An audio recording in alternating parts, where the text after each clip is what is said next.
watching closely. What's the secret, Max?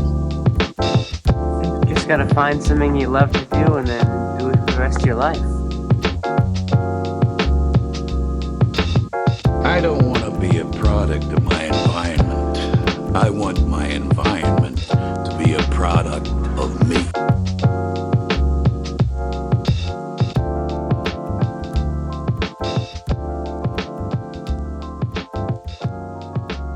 Hello, and welcome to The Establishing Shot, a podcast where we do deep dives into directors and their filmographies. I am your host, Eli Price, and we are here on episode 89 of the podcast. Rolling along through our Spielberg series, and I kind of had a blank week this week, and a few weeks back we covered Catch Me If You Can, which obviously stars Leonardo DiCaprio, and I was like, well, I think it would be fun to do a Leonardo DiCaprio performance draft, even though we're a few weeks late, not really paired with that, but you can just call it a belated pairing with the Catch Me If You Can episode. And so I was thinking about Leo DiCaprio, who am I going to bring on? And I thought about my old pal, my longtime friend who is one of the biggest Leo fans I know, Mason Law. So he's joining me today. We were just talking about some shenanigans Leo got up to in the 90s, and so I told Mason I was going to introduce him as part of that posse, but he was not in part. I think we should say it on air. I think we should just clear the air that Mason was not a part of the particular posse that Leo was a part of in the 90s with no affiliation. Tobey Maguire and others. So I know there's been rumors going around, but let's squash the rumors. It's not true. That's part of your homework after this. If you feel like you need to go back and find out some more information, that's on your own time. If you know, you know. I'm not going to go into that part of Leo's life any further. But Mason, it's good to have you on. I know that was the introduction you were hoping for. Yes, it was everything I dreamed and imagined of. Thank you for clearing the air. That no affiliation, but we can just have a good time and talk about the one, the only, the GOAT, Leonardo DiCaprio. Yeah. The GOAT. There's. I feel like in acting, there's a lot of GOATs, but Leo's definitely one of them. Yeah, decades worth. Yeah, for sure. I mean, we got let's see. We're started in the 90s. Mm-hmm. We're rolling 30 years strong, over 30 years strong acting. So. And I would even say right now, 3 decades worth, anytime a trailer releases of his, people are getting excited. You're not looking at his trailers like, man, this guy's past his prime. And he was good in 2000. No, people are just as excited now as they were decades ago. Yeah, for sure. Before we jump into Leo too much, do you want to tell a little bit about who you are, where you are, all that sort of fun stuff? Just give the people a little bit of Mason Law, what you're up to. Just a little taste. So I met Eli, just real quick. I met Eli in college, and this guy, my goodness, he was playing guitar. And, he had ladies fawning all over him, and I'm just glad I got. I wish.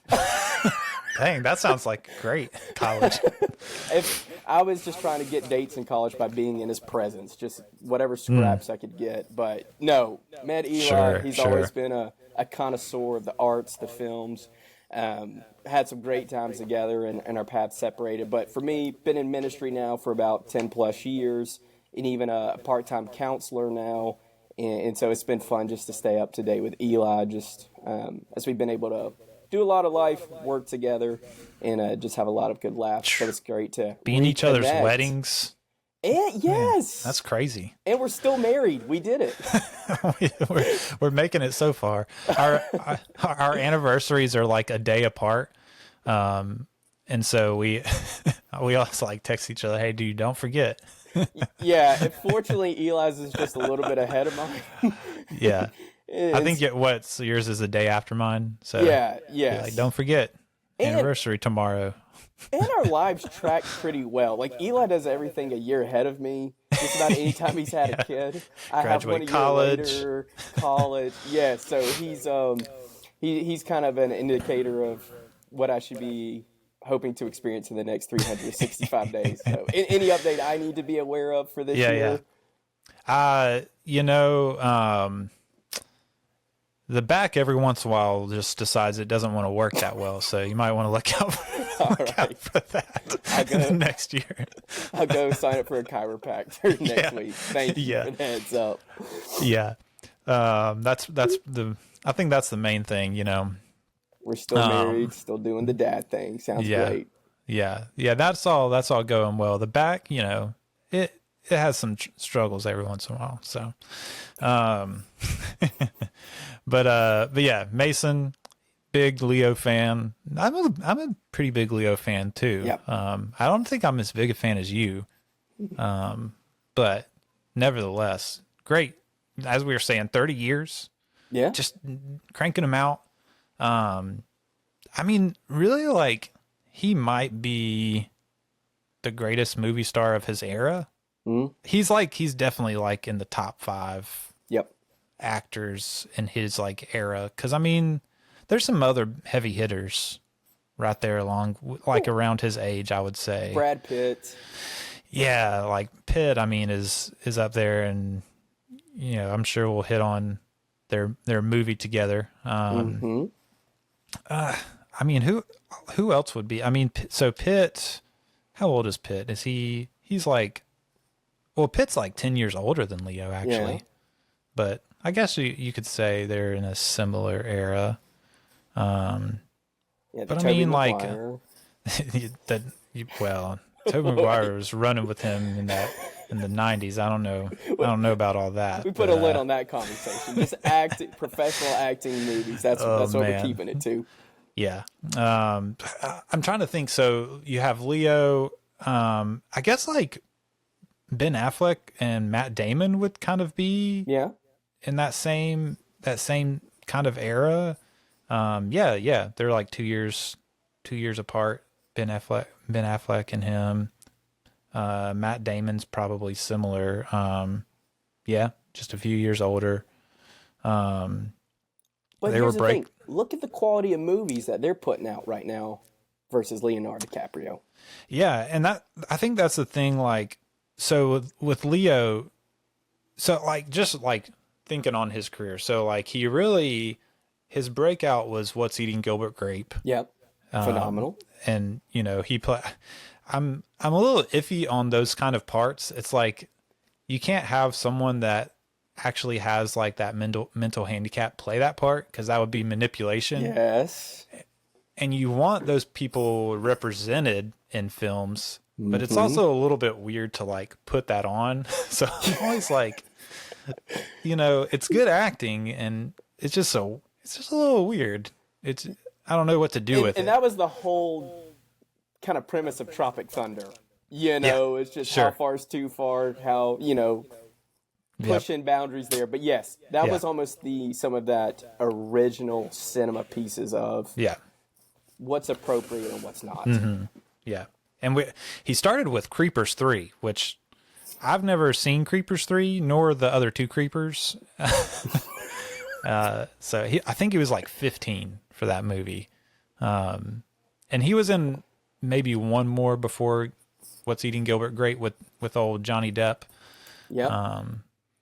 But he really started his career off as kind of like the dreamboat guy, Yes. Because you've got him coming up with Romeo and Juliet. There's that movie Basketball Diaries, and he's kind of like the hot guy in that. And then that all like set. I think what happened is a lot of ladies saw him in Romeo and Juliet, and then they were like, when Titanic came out, they were just like, well, we got to go see Titanic. And they went and saw it several times and made it the biggest, box office movie of its time. The pump had been primed leading up to Titanic. It was just, the teenage heartthrob was full. It was just ready to go. We got to go see this kid sink in a boat. And that's hot, and along the way, Their paintings were involved. You know. No, fun fact, that was the first Leonardo DiCaprio movie that I saw. And I remember visiting my sister in college, and, you know, it was playing on TV in the background, and I remember seeing this massive ship sinking, and I thought, man, I've got to check this movie out. And so that's probably my initial just kind of viewership of some of his cinema right there. But here's a fun fact. This might tip off the draft a little bit, so you know, do with this information what you will later for the draft. But I have yet to see Titanic. Yeah. Hey, it's been fun. This man's a con artist. So, you know, do with that information what you will. That might play in your favor a little bit in the draft. But so here's my thing for like yourself. So like there was a while where it was kind of like a bit like, oh, I'm never gonna see Titanic, and I'm not like doing that thing anymore. But also, when I was getting ready for the draft, I was like, I guess I should watch Titanic now. But then I was like, you know, there's going to be some point in my life where this plays in a theater, and I feel like I should just wait and see it in a theater. So that's like what I'm going to do now. Yeah. So that's kind of where I am. I'm like, I'm going to see Titanic. Whenever I'm somewhere where it's shown in a theater, I'm just going to go see Titanic in theaters so that it'll be like the full. So I'm not watching it on my 50-inch TV, you know. Dude, honest question, do you think Titanic's coming back to theaters? Oh, it will. You think so? Yeah, it's probably, I think it's shown here in Lafayette. They do like the flashback cinema thing. Wow. And they'll show old movies. And yeah, like every summer Jaws plays pretty much.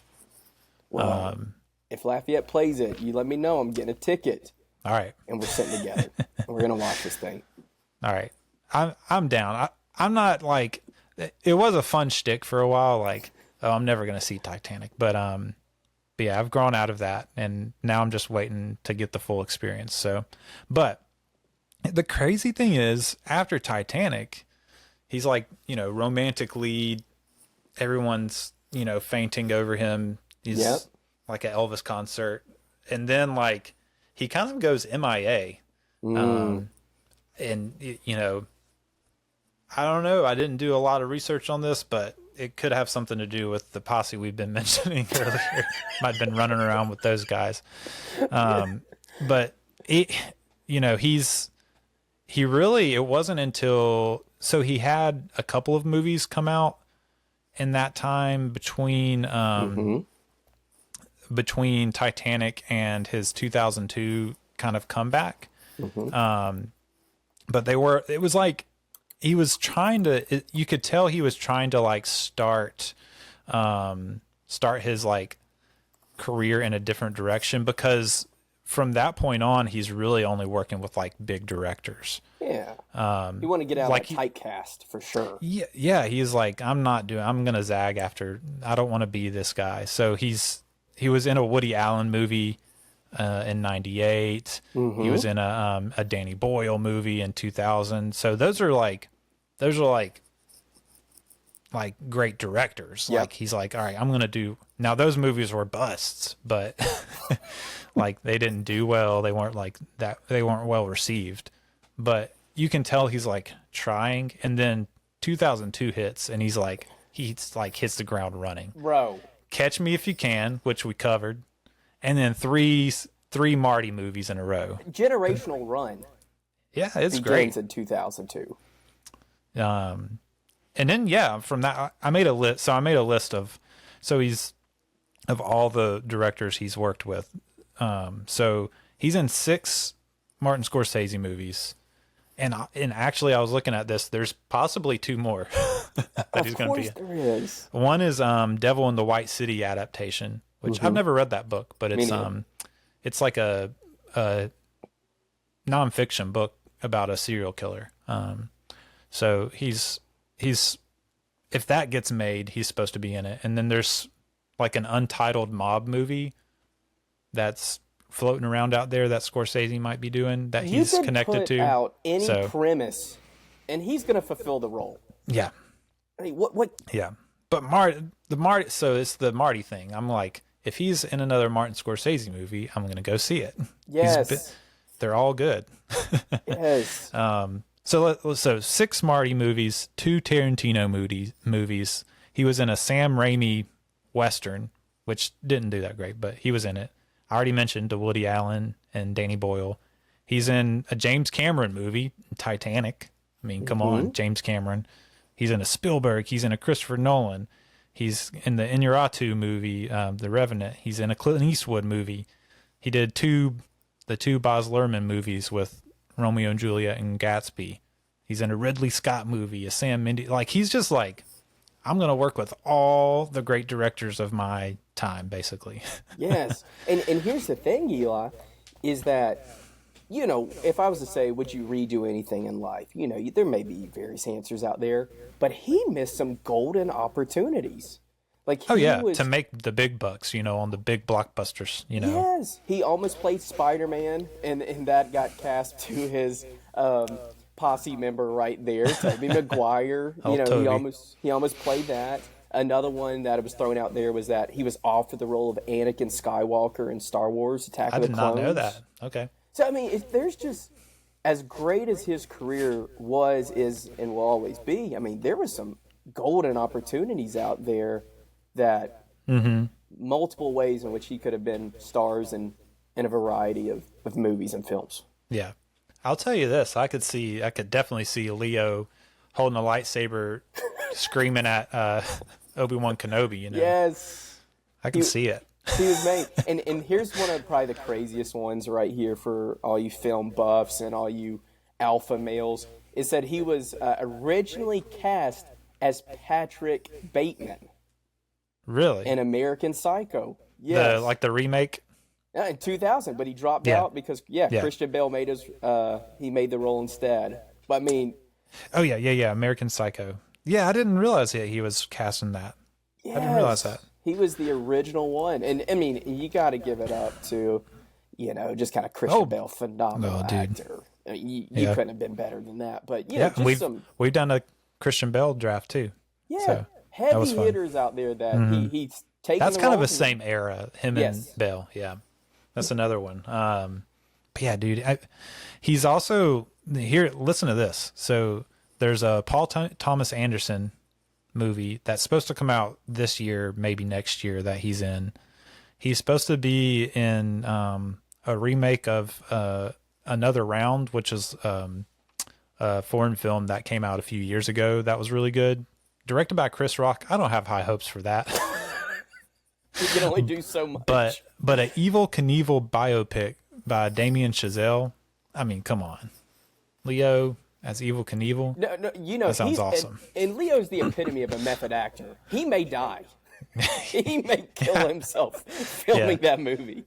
He's not Tom Cruise, but yeah, I don't know. I don't know what his like stunt like threshold is. The Revenant, man, he was doing some pretty crazy stuff for that. Yeah, no, for sure. I mean, that's like definitely like a lot of physicality to that one, but dude, let's go through his nominations. Okay. What's Eating Gilbert Grape? He gets supporting actor. He's 18 years old, basically. Yeah. He lost to Tommy Lee Jones in The Fugitive, so have you seen The Fugitive? Yes, if you're going to lose, so that's one to lose to. Yeah. So, you know, well deserved by old Tommy Lee, so can't fault the voters there, but no. Not nominated for Titanic. Pretty crazy. Pretty crazy. He was nominated for lead actor for The Aviator. Good nomination. He lost to Jamie Foxx playing Ray, you know. Yeah. Understandable. Mm-hmm. Nominated for, this is the crazy one. He was nominated as lead actor for Blood Diamond instead of The Departed. What's that all about? Yeah, and Blood Diamond, phenomenal. Great movie, supporting cast, but The Departed, though. It's The Departed. It was nominated. It won Best Picture. Ask anybody their favorite movie of all time, especially guys. Nobody's saying Blood Diamond. No. There's a really good chance they're going to say The Departed, or at least a top 5. Yeah. He lost to Forrest Whitaker in The Last King of Scotland. Forrest Whitaker, great actor. I've never seen the movie, so I don't have an opinion, but I don't know. Blood Diamond is not my favorite, so I just don't understand. So from what I can understand is the same studio made The Departed and Blood Diamond, and they kind of had to pick one to kind of put their money behind on the marketing campaign. Okay. And they chose Blood Diamond. I guess definitely incorrectly. I guess I'm trying to put myself in their headspaces. Maybe their train of thought was like, okay, he's like the lead.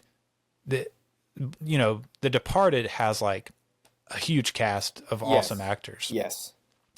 Where I think he's still the standout amongst all those actors, which is saying a whole lot. But maybe their thought was like, in Blood Diamond, he's like no doubt the lead, the main guy, the face of the movie. There's nobody else still in the movie from him. So I guess that was they were just wrong. and to your point, Eli, I think that probably makes the most sense as of right now of why they would probably choose between the two. Incorrect, but yes, it was a clear lead role compared to the others. Now here's the big one. Here's the one that the biggest mishap of all. Nominated lead actor for Wolf of Wall Street in 2014. Lost to Matthew McConaughey in Dallas Buyers Club. Matthew McConaughey, great actor, you know. But Leo in Wolf of Wall Street? Come on. But I mean, even by now, how has he not won? Like, yeah. How have you not won by now? Matthew McConaughey, no shade against him. No shade. But, yeah. I mean, I feel like they gave McConaughey that award for getting so skinny. Yeah, they felt sorry for him. They hoped with him winning, he would have enough money to buy food. I'll say this, in that movie, he did look like he was about to die in his second. Yes! Yeah, yet again, I'm going to go back to the male, and you could go female, sure, but I'm going to just, hey, you go to any male out there, be like, hey, give me a top 5 movie. Nobody's saying Dallas Buyers Club. No. There's a good chance they're going to say Wolf of Wall Street. Maybe Wolf of Wall Street. Yeah. Oh, snubbed. Finally wins in 2016 for The Revenant. Now, I'll say this. Revenant, great. A really great movie. He's great in it. But I'm just like, at this point, I'm just kind of mad that he didn't win for the other things that I like, Wolf of Wall Street, that he's better in. Yes. And to your point, Eli, as much as I think DiCaprio is the GOAT, I enjoyed The Revenant, but I wasn't blown away by it. Like, he had minimal speaking lines. You know, the acting was great, but you're right. If you're going to look at the catalog leading up to that, you're just... It felt like a We're Sorry. It felt like a We're Sorry win, you know? He's eating like Listen, the Leo, buffalo. we're sorry. We're sorry, and now you had to go get attacked by a bear, so we're sorry. We'll give you the award, you know? He's eating buffalo organs, and so they gave it to him to be like, please stop. Please, you don't... They heard about this Evel Knievel biopic, and they're like, no, you don't have to, like, actually jump on a motorcycle. Oh, my gosh. And then the last nomination, nominated for lead for Once Upon a Time in Hollywood, which I would say, is he the lead of that movie? I don't know. I feel like it's Brad Pitt. Yep. You know, I feel like he's... I don't know. It would be interesting to see like how much screen time they each get, like how many minutes, because it might be close, but it feels like Brad Pitt is the lead of that movie. I agree. But he lost to Joaquin Phoenix for putting on paint and dancing weird. Which movie was that? Joker. Oh, well, okay. The dude danced weird and got a lead actor award. Like, come on. That's another thing. It's like Joaquin Phoenix winning for Joker is just stupid. Because tell us how you really feel. That's how I feel. That's stupid. How I feel. Dude, Liam should have got his posse back together, and they should have some intimidation factor. Yeah. But so that's recap. The dude just like. He just what I think the thing that probably you and me and so many other people appreciate is like he doesn't in his career, it doesn't seem like he's taken like the easy way out. For sure. It's always like, let me pick something like hard. Let me pick something with someone that's like a great director. It might not be flashy. It might not be like the big blockbuster role, but it's going to be interesting. and like, like something to chew on, something that's going to be a challenge for me. And so like that's one thing, like there's so many big actors that do more movies than Leo does, but there's like a third of them where they're just like phoning it in, and you can tell they're like not excited to be there. And with Leo, he's selective, and he's really only choosing movies that he's like all in on. Yeah, passionate about. And so it's just like, I got a lot of respect for that, Yeah, I think the same thing. He's not looking to. He's got all the money he needs. He's not looking to make a quick buck. He's not jumping in on a easy rom-com or whatever it may, But it's like, man, I want to have a legacy of a serious catalog that people can go back and see. For him, I think it's a progression of his acting, and so it's building blocks. It's building blocks that he's really just kind of developed his career on, and he's not slowing down. Yeah. Hi. Quick reminder that you, yes, you, can be a huge help to the production of this show. If you visit establishingshotpod.com/donate, you'll find out how to join the Establishing Shot family through some giving tiers starting as low as $5 a month. You heard that right, only $5 a month. And not only will you be helping me keep the show going, but you'll also get some perks yourself, like early and ad-free episodes, bonus episodes, access to a Discord server where we can chat it up about the show and movies in general, and more. Might even let you choose a movie for me to review for the show. Check out that link in the show notes to learn more. Back to the show.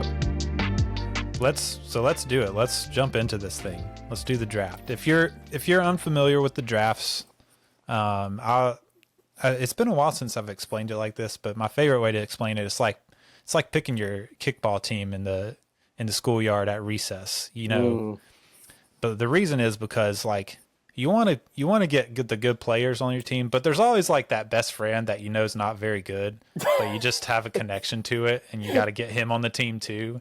So that's what always ends up happening. You got like some heavy hitters, and then you always end up with one that's like probably objectively not good, but you got to get it on your team. You got to throw him in for the crowd. That might not apply to this one, to this draft. I think it's just going to be a team of heavy hitters probably. Now let me ask you. I'm new to this draft. Am I picking the 5 that are my preference, or do I think the audience will pick? It's up to you, bro. Like, do you want to like stay, like, is it about integrity for you and like staying true to who you are, or is it about winning? Like, is it about like, I always end up half and half. I always make at least like one pick that I'm like, I don't think this is going to get me any votes, but I've got to have it. I got to have them on my team. Now, last follow-up question. Yeah. What's your audience like? Are they men, women, 50-50? Shoot, I don't know. Those, I don't know. Probably I want to say let me pull up the analytics. The analytics, though, are really only for Spotify listeners, and most of the listeners are Apple, I think. If you're women, I see my lineup right now. It's like 2/3 male, 1/3 female. Okay, that's all I need to know. Not bad. No. Thank you. So, but but the voters, the voters might not even listen. They might just be voting because they see it on the Instagram story. So, a lot of ladies and guys on the Instagram stories that might be voting. So you never know. All right, dude, let's do this thing. I got it. So you're an old friend, so I want to just like screw you over and give myself the first pick, but I'm going to stay true to my principles, and I always let first-time guests get the first pick in drafts. You know what? And that's so you why can have were it in each other's wedding. I'm going to start off with a banger right here for the boys. All right. The Departed. All right. Had to. Yeah. It may be over. The draft's over. It's cute that we got to go back and forth, but at least for right now, it had to be done. I'm sorry. Dude, oh my God. I rewatched this the other day just because I was like, I'm about to do a Leo draft why not rewatch The Departed? Yeah. Just great movie. Just It a is. great movie. I don't know. It's honestly like it might be. This is probably a hot take because there's a lot of like people that might like kill me because I don't say Goodfellas is my favorite Scorsese mob movie, but this might be my favorite Scorsese mob movie. There's nothing like watching the ending of it for the first time. Yeah. Oh yeah. It's like, well, I was rewatching it and, you know, I kind of remembered it'd been years since I'd seen it, but you still like, even if you've seen it before, when those kills in the end happen, you're just like, oh crap. It awakens something in you. Yeah. But Leo in the movie. So I'll say this because this probably will come up more than once in this draft because of the kind of parts he ends up playing. But I'm a sucker for actors that are playing people that are acting. Yes. If that makes sense. Yeah. And so like sometimes that's like literal, like more literal. And in this sense, it's like he's an actor that's acting because he's undercover. I'm a sucker for that, dude. I love it. And when you have like pros like Leo and Matt Damon doing it, it's like, oh, this is so freaking good. Yes. The mindset they have to get in to do it and to do it at the level that they are at. Oh yeah. Well, it's undeniable. like there's a whole lot of subtlety in it. So it's like you have to like be aware of how you're reacting to certain information that might come up because you're with the Mr. Mob Boss. What's his name in the movie? Costello. Yeah. Jack Nicholson's Costello. You're like with Costello, so like you get some information that's like shocking, but you have to like, there's like a subtlety where you can tell that he's like freaking out, but like he has to put on a front too, so that like Costello don't know that he's freaking out. There's a lot. I feel like there's a lot that goes into that, like getting that mind space. And that's McConaughey. He'll kind of talk about that every now and then. You know, that famous interview he does about Interstellar, to where he's like, "Man, I went in and I wanted to one take this thing because I wanted to get the true experience." And so, you know, when we're talking about DiCaprio and a lot of these just amazing actors, I'm sure there's some of that going on too. Of I want to try to one take. I want this reaction to be as genuine and as raw as it can possibly be. Yeah, for sure. Yeah, dude, great pick. So I feel like my only way to counter that is to go with, I've got to go with old Jordan Belfort. Okay. Sniffing some crack, crawling to his car. Freaking getting the boys pumped up to steal some money. You know what I'm saying? Eli, I hit you with slapping right. people with dollar bills. I hit you with a right. You did a line of coke and hit me right now. Okay, that's a great pick. I mean, there's some sketchy stuff in this movie, but Leo in this movie is, I mean, he's just cooking. Like I feel like this role was like made for Leo. You know what I mean? Yeah. It's like nobody else could have done this like he did it, you know? Dare I say this is how he is in real life? Like, do you think he just hangs out with a bunch of women and does drugs? I think in the 90s he might have been. Exactly. He was like, oh, I don't have He that. lived it. Yes. He just had to think back to the 90s, man, and he was good to go. Yeah. Yeah, it's man, and it's funny too. It's really fun. There's a lot of like, that's one thing I think Leo is like underrated for, is like he's not like comedian funny, but he's like, when you put him in a comedic situation, he knows like how to make it like the max amount of funny that situation can be. So yeah, there's a lot of that. There's some, I mean, you got the overused gif of him like freaking out with his like bottom teeth sticking out, you know? Yes. Oh man. He's, some people I feel like some people feel like he gets a little bit too much in movies like this, but I don't know. I feel like it's just that's what the movie's doing, you know. Yeah. The movie itself is like too much. Yeah. That's the whole point of it. You're correct. Yeah. And it made you feel that too. Yeah. Oh yeah. Yep. That's where I've got to go. So Great pick. It's back to you. There's so many good ones to choose from. Second choice, I'm gonna go Critters 3. Oh, Critters 3, baby. Critters 3. The one people have been waiting for. Critters 3. No, I'll wait on that. I'm gonna go with some DiCaprio purists right now. I don't just want to go with everything that's just newer. Man, I gotta go Catch Me If You Can. No, yeah, it's great. I loved that movie. Thought it was phenomenal, and it's even in his younger years to where really he took Hollywood by storm. He followed it up, as you said, to where he had already done Titanic, and then he just kind of took on this new role, this new version of himself that wasn't just this teen lover boy heartthrob, and I just thought it was great. Well, that was his big kind of comeback performance, because like Gangs of New York came out later in the year.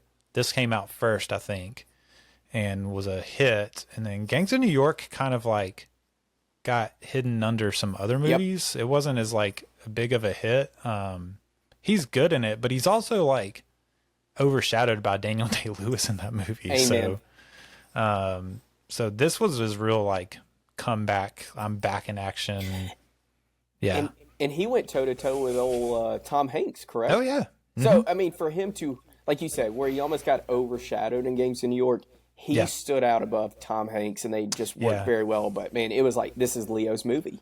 Yeah. Well, what's crazy too is like it's almost a metaphor of like his transformation in a way, because by the end of this movie, so at the beginning of the movie, he really pulls off looking like a teenager, still. Ooh, yeah, good point. And he's almost 30 years old, but he's like 28 years old, I think, when this movie releases, and he really pulls off looking like a teenager, but by the end of the movie, he looks like he's 30 years old. Yep.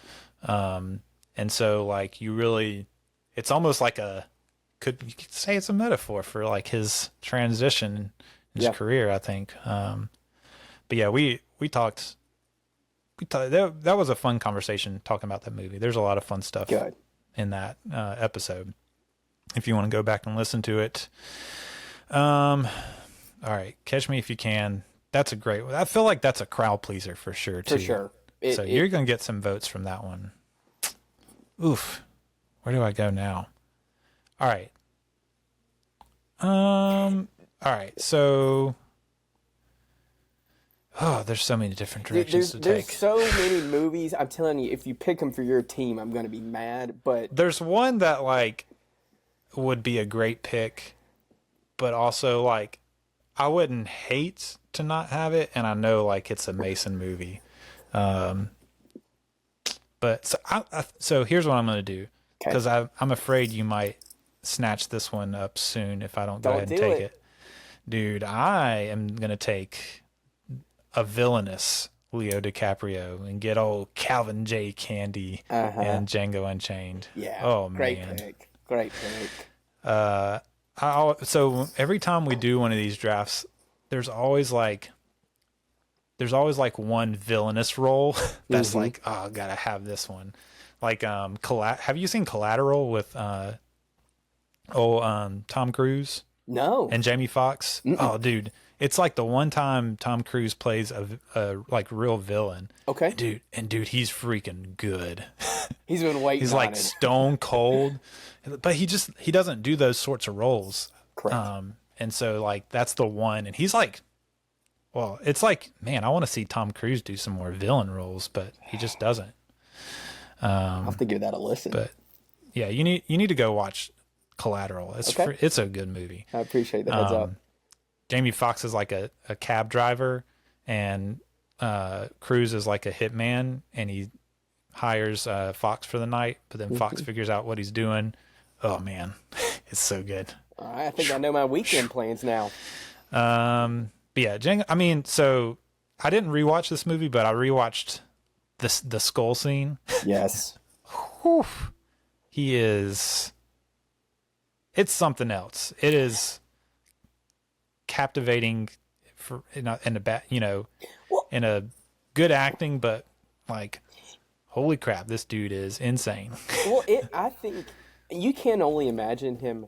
And there's interviews on this, but like reading the script, that takes some real balls to say like, hey, I'm going to actually go out and now say some of these words and perform some of these acts. Yeah. Like, that is guts on display right there. Yeah. And you got the famous fun fact of he actually cut his hand on the glass. And you can see, dude, it's crazy because he's like grabbing that lady's hair with his bloody hand, and you're like, oh, when you learn that this is like real blood, you're like, oh dang, she got to go wash her hair. Yeah, and you're not doing a take 2 of that either. No, nope. Yeah, that scene is insane. I had to get my villain Leo in. Actually. So, yeah. Oh man, there's one I want to pick, but I'm gonna do this. All right. You're a man of character, but I'm gonna go ahead and just take the movie that I rewatched about 3 months ago, and it had my heart racing like it did 14 years ago or 15 years ago. Inception. Yep. I gotta go Inception. I thought you were going a different route, but yeah, good choice. It was, man, so many great actors. Levels, Dreaming in a Dream.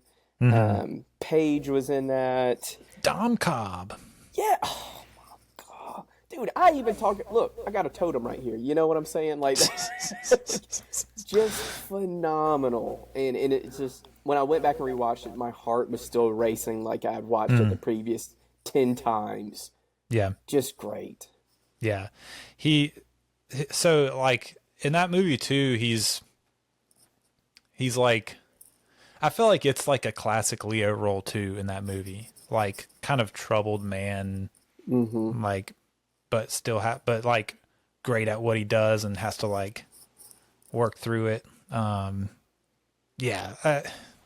Great movie. They covered that on the podcast too. Yeah. That was a great episode, but yeah, I mean, he's great in it. I think it becomes like, it's become a bit of like a meme. And Inception, you got like, oh, Inception, dream within a dream. You got the whole like, oh, did the totem fall over or not, and all that stuff. So I feel like people forget like the emotionality for that's going on with that character. And and we talk about, I mean, you got to think Cillian Murphy, Joseph Gordon-Levitt, Tom Hardy, and he was the standout by far. I mean, but no, you're right. It was it kind of does get memed to a certain point, but man, there was some raw emotion, great acting, and just even the plot was just, I mean, going 2-3 levels deep. Yeah, I'd like to see him do another Nolan movie. That'd be fun. But, yeah.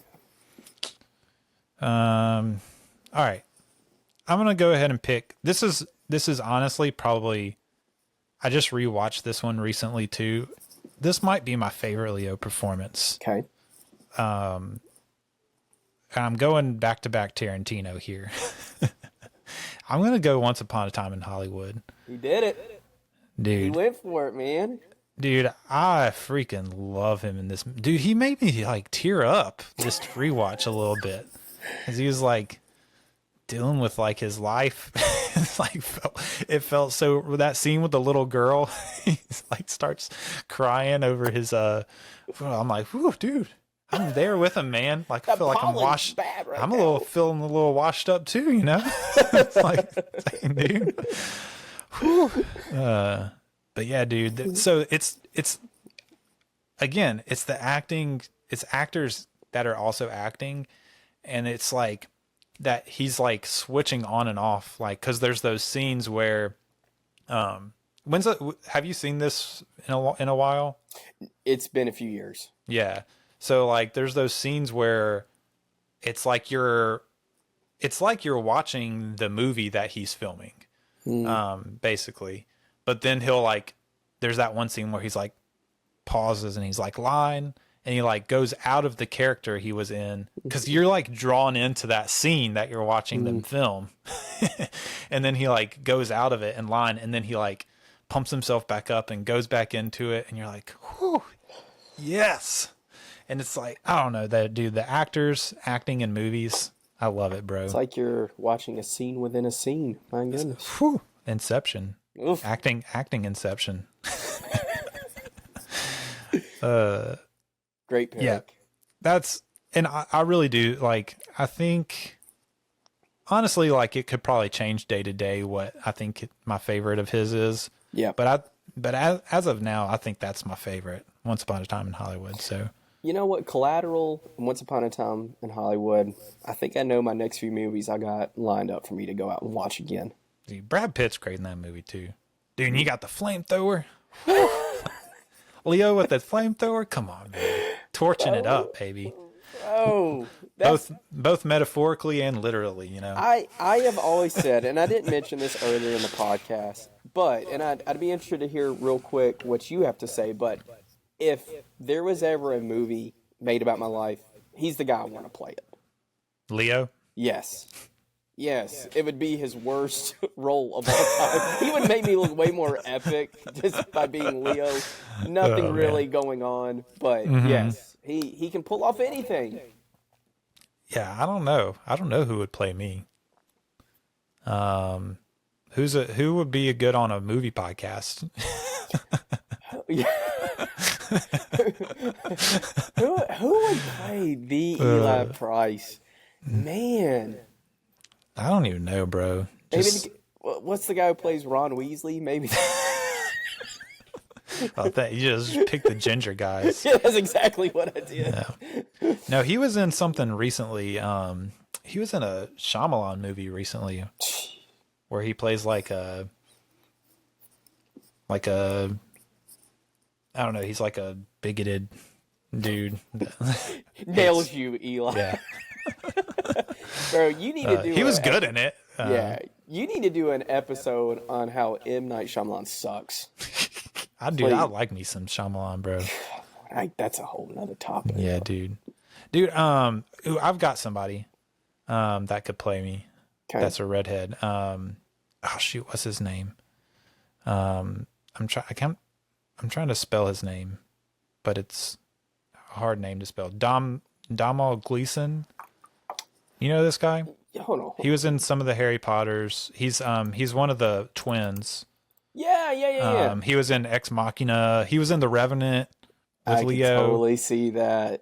About Time, that movie. Mm-hmm. Dude, he could. That's a ginger that could do me. I feel like he'd be a good one. He would do your life justice. And anytime you get somebody to play in a movie, you do want them slightly better looking than you. You know, like he was. Yeah, he's a good looking ginger guy for sure. Like, you know, look at this guy. He's a good looking dude. You know. If he won't play you, I'll let him. You know, I'll let him be cast in my life. But no, that's something I've always said. Leo, and then anytime somebody asks me my celebrity crush, you know, I get the women out of here. I'm always saying Leonardo DiCaprio, man. Oh, dude, this guy's. I didn't even realize this, which it makes sense. He's the son of Brendan Gleeson. Oh, did you know that? No, I did not even realize that he was Brendan Gleeson's son. That's crazy. Well, you just made the correct pick then about your life. There we go. I don't even know if I'm saying his name right. Domhnall. I don't know. Big D. Big D Gleeson. Little Gleeson Jr. Little Gleeson Jr. Oh man, whose pick is it? It's yours. My pick. It's your my pick. fourth pick. I'm gonna win this thing right now. See, that was my tactic. Distract you with Gleeson. Frick, man. But fourth pick. This is for my elementary school self, kindergarten self. Titanic. Yep, that's the right pick. Heartthrob. It is, and I appreciate you being a man of character, saying, you know, you hadn't watched it, you want to keep it that way. Yeah, because you would have taken it earlier, I bet, if I didn't say that. Easily. Easily. But it's got to be it. It's been 80-something years, and it's got to be picked. Yeah. Titanic. I mean, hey, if you're going to go down with a ship, that's a good one to go down with. Amen to that. I mean, so tell me this on like the heartthrob level, like of Titanic, because again, I haven't seen it. I've seen some some images and whatnot, but it's like on a scale of 1 to 10, like heartthrob level, where is he at on Titanic? Well, he's still, he still feels a little younger, right? In that movie, but you've got him, and he is, Yes, it's him. It's Kate Winslet. It feels like it's young love, and so anybody teenage years, they want that to be them, to where you're throwing off your family and how the expectations that they want of you and your love life, to say, I want to choose the impoverished young man, but can take me on an adventure. So that's really where the heart lies, right there, with so many people who were fascinated by it. Was family has expectations, but man, there's somebody who could show me in Aladdin terms a whole new world, and so no, he was 10 out of 10 heartthrob. Yeah, easily 10 out of 10. Good to know. So, let me ask you this: have you seen? I'm not taking this because I didn't. I was gonna try to get around to watching it, but I wasn't able to. Have you ever seen Revolutionary Road? Came out 2008. It's him and Kate Winslet again. No, I never watched that one. But I've heard mixed things about it. Like it's good or it's not that good, or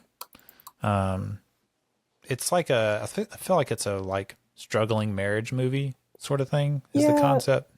I'm looking at just kind of IMDb, 7.3 out of 10, Rotten Tomatoes, 67%. Yeah. That's the kind of vibe I get, is like, yeah, it's pretty good, or yeah, it's not that great, but they did it. But I was just wondering, because it's Leo and Kate Winslet again, Yeah, seeing if they could recapture the magic 10 years later. Yep. I mean, yeah, basically. Yeah. But yeah, I haven't seen it, so maybe a listener has seen it and wants to weigh in. You can do that. Email us, go on the website, leave a voicemail. I don't know. I don't feel like there's a bunch of Revolutionary Road defenders out there that are going to be mad that we haven't seen it. On the list? All right. So you went Titanic. I'm going to counter your Titanic with one I did watch to prepare for this, and I'm going to go with Romeo plus Juliet. Ooh. Have you seen it? I have not. I think I've seen clips of it. I've never sat down and watched the full thing. It's a ride. I'll tell you that. Okay. It is not boring.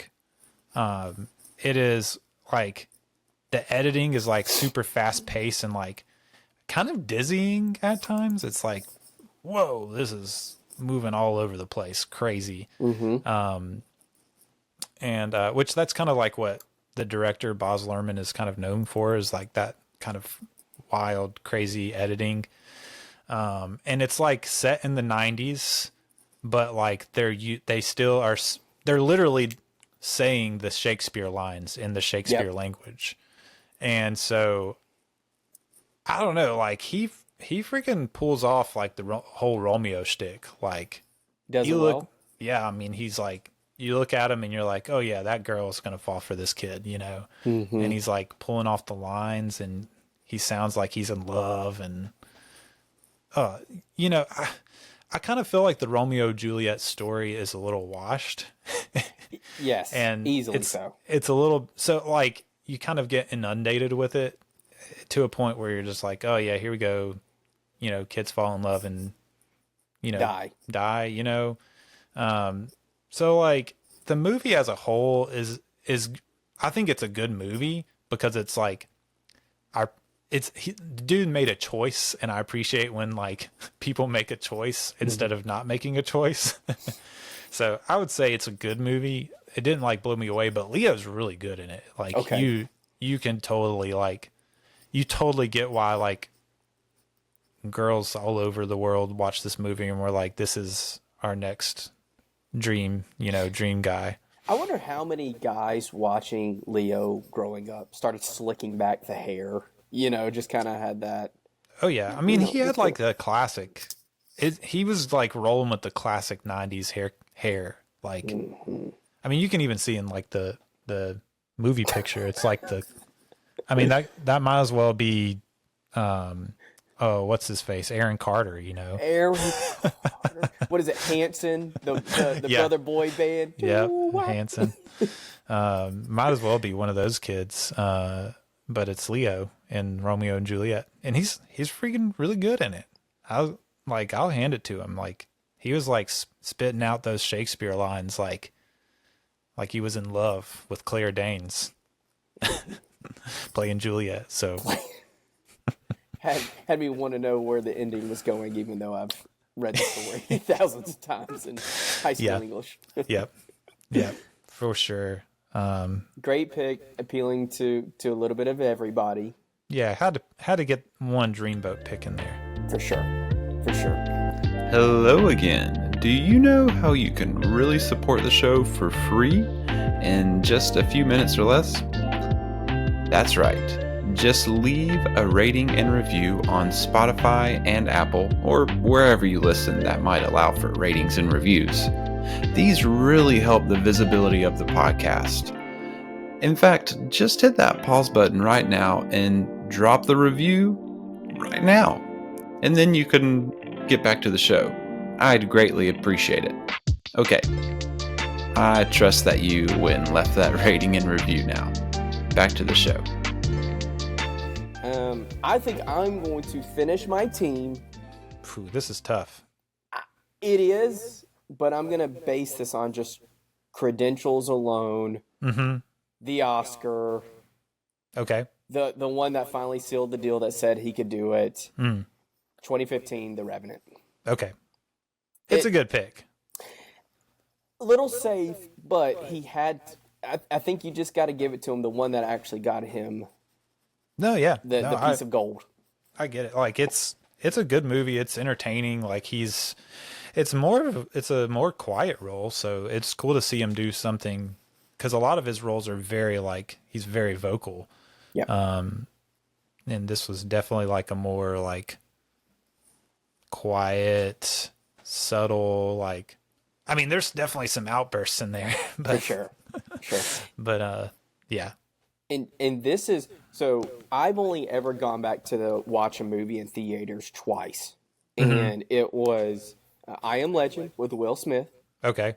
Thought that was phenomenal. That was like right in the sweet spot for our age. Yes. Because if you look back on how it was received at the time, it was kind of like middling. But for our age group, that was like the best movie in the world. It's phenomenal. The deer jumping out from the Mustang, the jump scares. Dude, there's just so much goodness. And the only other one was The Revenant, because I remember looking at the cinematography, the landscapes. I'm a nature guy, and thinking that me watching this, as you said, on a 50, 65-inch TV will never do this justice. Yeah. And so went, watched it, thought it was great, came back a few days later, and it did not disappoint. Yeah. The only other movie I've seen by Inarritu is Birdman, which also looks great, old Michael Keaton. But yeah, it looks great. It's a great looking movie. I'm trying to remember who the cinematographer was for that. It was same guy as Birdman, Emmanuel Lubezki. Oh, it's the same cinematographer as The Tree of Life, which is one of my favorite looking movies ever. So that makes sense. Children of Men. It's a good looking movie too. I don't know if you've ever seen that, but it's a good movie. It's a good pick. I'm glad you got the Oscar win representation on here. Had to. Because I was not going that direction. I am going to go a different direction. Okay. So out strong. We'll do some honorable mentions in a second. But this is one that so this came out. This is the most recent movie we're going to pick. The most recent Leo movie. And I just think he's like really incredible in it. Is Killers of the Flower Moon.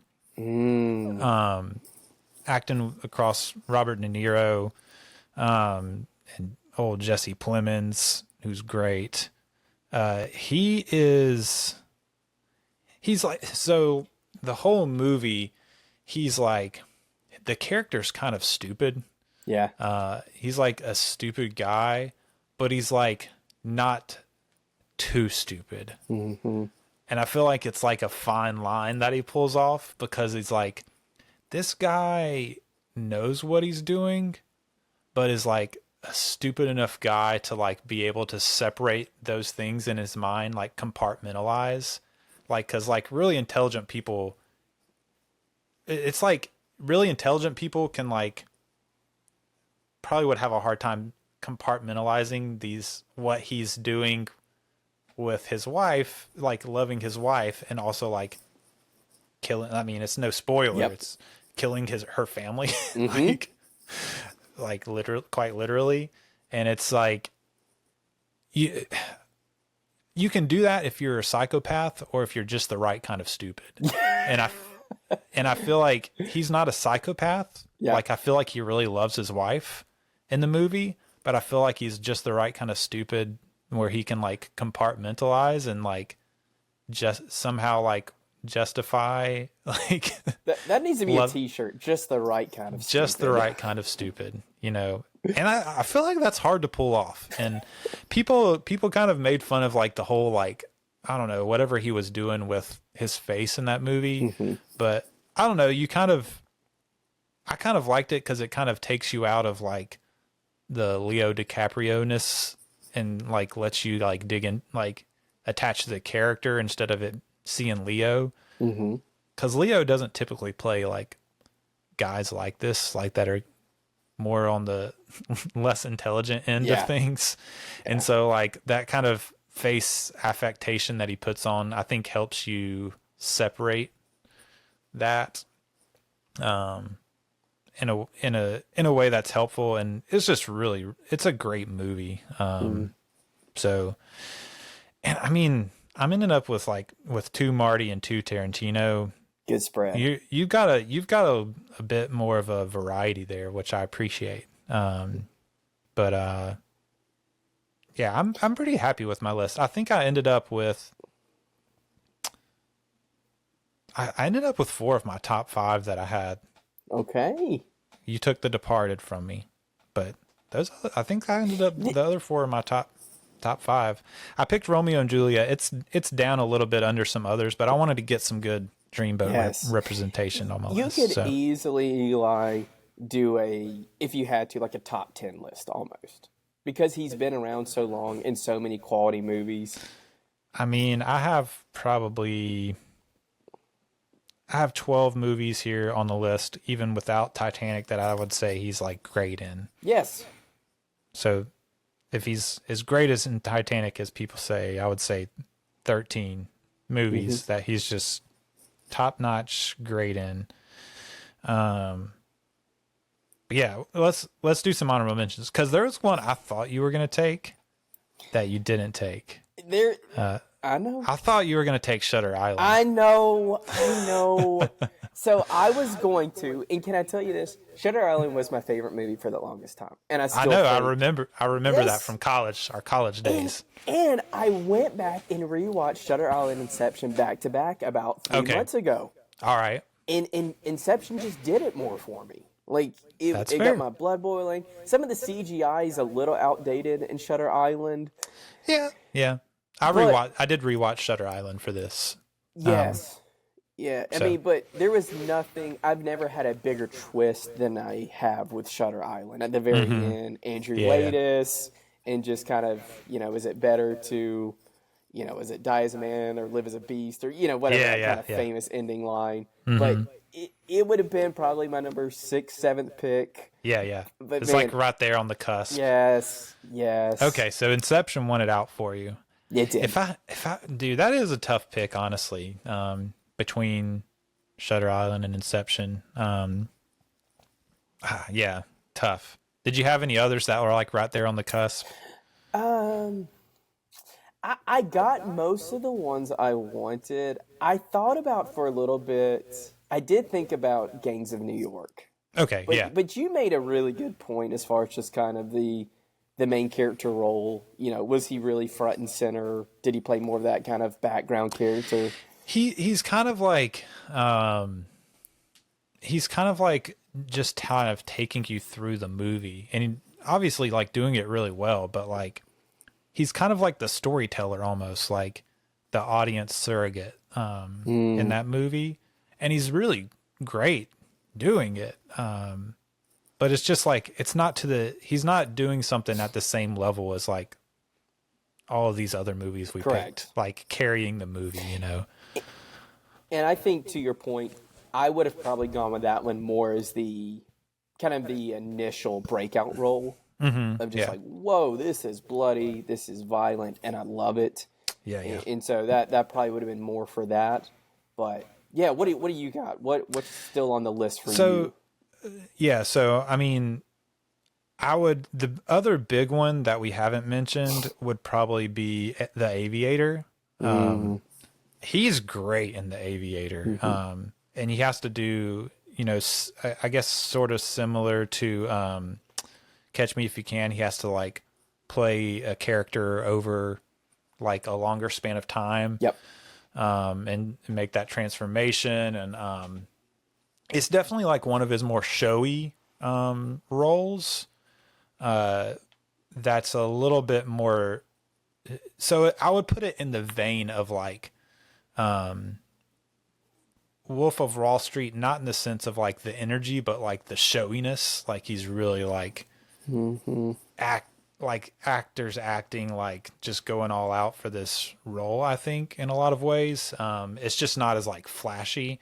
And it's a biopic, so it's a little bit more self-serious than Wolf of Wall Street. And I feel like that like just going all in plays a little better in a movie like Wolf of Wall Street that isn't taking itself too seriously. But yeah. And then, you know, What's Eating Gilbert Grape? He's really great in it. You know, I've already talked about earlier.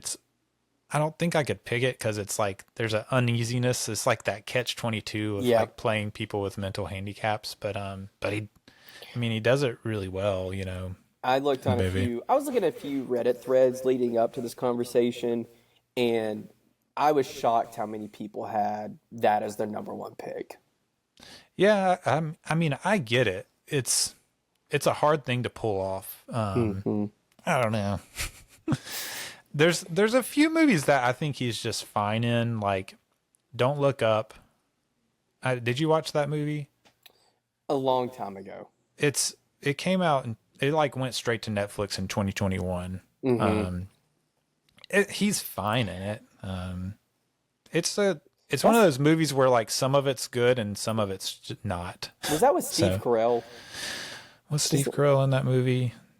No. Maybe that was a different one. Jennifer Lawrence, Meryl Streep. It's one of those. Jonah Hill was in it with. Okay. Yeah.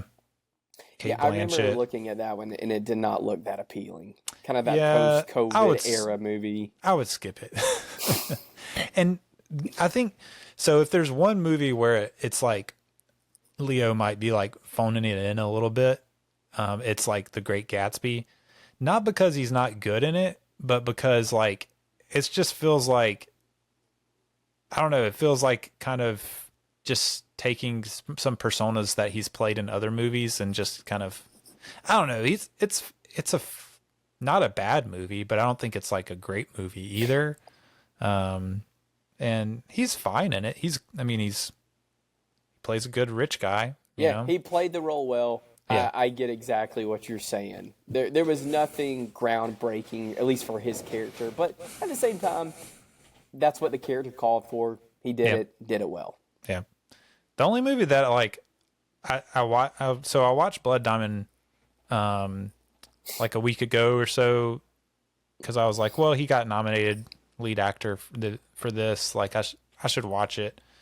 And that was the one role where I was like, I don't know that I really like him in this.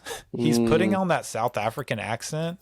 Yeah. And it's just weird. it like doesn't play well for me. I'm watching the movie and it's Leonardo DiCaprio, and I'm like, that hit. I don't know. He's just one of those like iconic faces that like I can't hear him with that weird accent and like buy it, you know, because it's like you're speaking in this weird accent, and I don't even know if he's like pulling it off because I don't know what that accent's supposed to sound like, for one thing, and then two, like I'm looking at Leonardo DiCaprio's face. Yes, it's just not jiving, this accent with it, you know. And I thought in that movie, and I'm trying to see, Jimon. Jaimon Hansu. Jaimon Hansu. He was phenomenal. Oh, he's great in everything. I was buying his part the entire time. Yeah, he's like so I covered Amistad by Spielberg, and he's that was like his breakout role was in that movie, and I thought Amistad was like not a very good movie, but that dude is incredible in that movie. Mm-hmm. he's like intense, man. He's freaking intense. But yeah, Blood Diamond, I didn't really go for the movie a whole lot overall. It has its moments. I think the way it wraps everything up is kind of lame. I don't know. Like the whole, and yet I didn't buy for a minute that like him and Jennifer Connelly were in love. Like not for a half a second did I buy that romance. So not Kate Winslet. Get out of here, Jennifer. Or Claire Danes. Not this is no Juliet, you know. That's the only one. That's the like literally the only Leo role that I just like didn't care for a whole lot, I think. Mm-hmm. Which is funny because he got nominated for it. Yeah, we've discussed that. We Horrible did. Mistake. Dude, that's our Leo draft. Let me read back our drafts. Okay. So Mason ended up with the Departed, Catch Me If You Can, Inception, Titanic, and The Revenant. Bangers. Yeah. I ended up with Wolf of Wall Street, Django Unchained, Once Upon a Time in Hollywood, Romeo and Juliet, and Killers of the Flower Moon. Also bangers. Dude. I don't know. I feel great about my list, but I think if I were, the only thing that I think like might swing votes my way is Wolf of Wall Street. Because you got some big Wolf of Wall Street people out there. Bro, but other than that, like your list feels like the one that's going to get the most votes to me, honestly. And I think it's only because I didn't have the Titanic. For some of that nostalgia. Yeah. But also, dude, like the Departed, obviously, but like people, it's surprising how many people love Catch Me If You Can. Like, yes. It's like a crowd pleaser movie, and Inception's kind of the same way. Like everybody loves Inception, you know. I'm hoping your frat bro audience can look past your number one pick. But I mean, dude, people may read that. I don't think I have a frat bro audience. If you're a frat bro out there and you're listening in, you know, big props to you. I didn't know you were listening. Thanks for listening. Cultured as well. Man. Great list all the way around. Yeah, it great really all the is. way around. I don't look at either one of those as really right or wrong. Kind of great. Yeah, dude. That's it, dude. We did the Leo draft. We talked Leo. It was fun. We did it. This is going to get 1 million hits right here. Only for Leo. For Leo. Your takes. Do it for Leo. If you're part of the posse, come on. Like, share, donate. I hope the posse is dissolved at this point. But you know, you never know. I haven't been keeping up with it. Yeah, the news on that. Never have, never will. Good grief. Yeah, I mean that's it. You got anything else to say about Leo? No, man. I think you've inspired me to watch. We've exhausted our.